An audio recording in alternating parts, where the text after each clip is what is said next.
Terima kasih Tan Sri Speaker. Soalan saya nombor 2. Terima kasih Yang Berhormat Jelutong.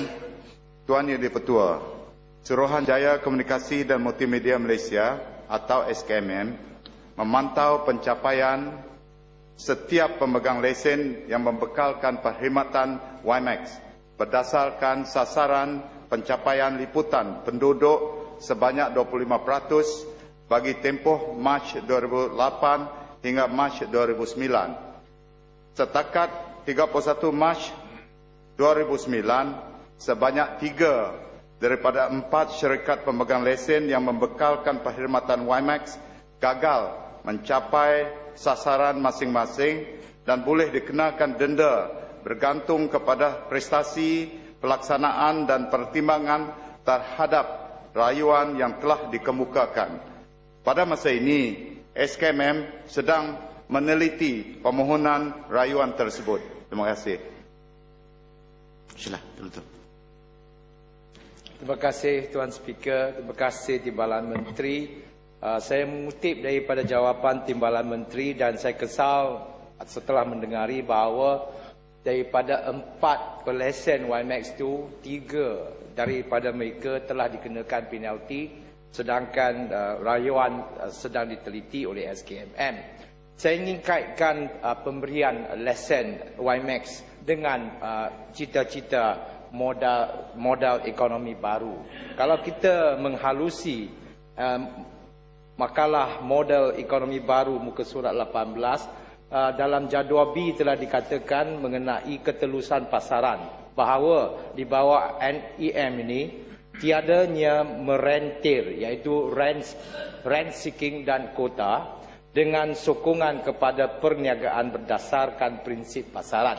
Saya rasa pemberian lesen dan juga spektrum frekuensi kepada pelesen-pelesen WiMAX itu adalah satu olahan polisi dan juga pelaksanaan dasar yang harus kita halusi. Kerana spektrum frekuensi apabila diberikan kepada pelesen WiMAX dan sebagainya, itu ialah satu pemberian yang mutlak kerana spektrum frekuensi merupakan satu aset negara yang finite. Jadi apabila spektrum diberi kepada syarikat seperti Asia Space katakan, dan itu akan dijadikan, diibaratkan sebagai lebuh raya di dunia, di alam cyber, di alam wireless.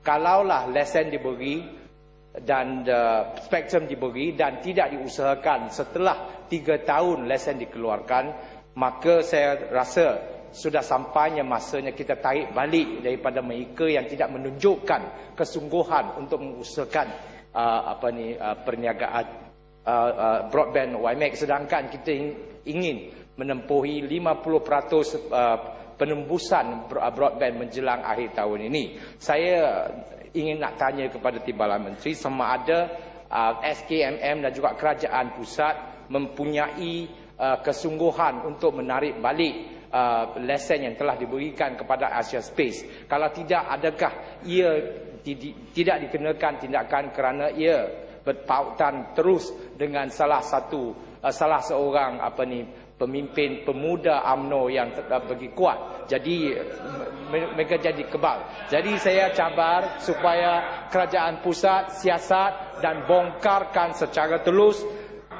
sejajar dengan cita-cita NEM ini. Sekian, terima kasih. Tuan Yang di-Pertua, saya ucapkan terima kasih kepada Yang Berhormat Jelutong atas hujah yang panjang lebar. Dan memang betul spektrum atau frekuensi itu adalah terhad dan ianya adalah khazanah negara. Dan oleh demikian SKMM dan juga kementerian kami memang berhati-hati dalam memantau pelaksanaan plan jalur lebar, begitu juga roll out plan syarikat-syarikat yang telah diberikan lesen. Dan berkenaan dengan Asia Space yang disebutkan oleh Yang Berhormat, Asia Space pun sedang menunjukkan ada prestasi yang sedikit menggalakkan walaupun ianya belum sampai ke sasaran yang dijanjikan oleh syarikat tersebut.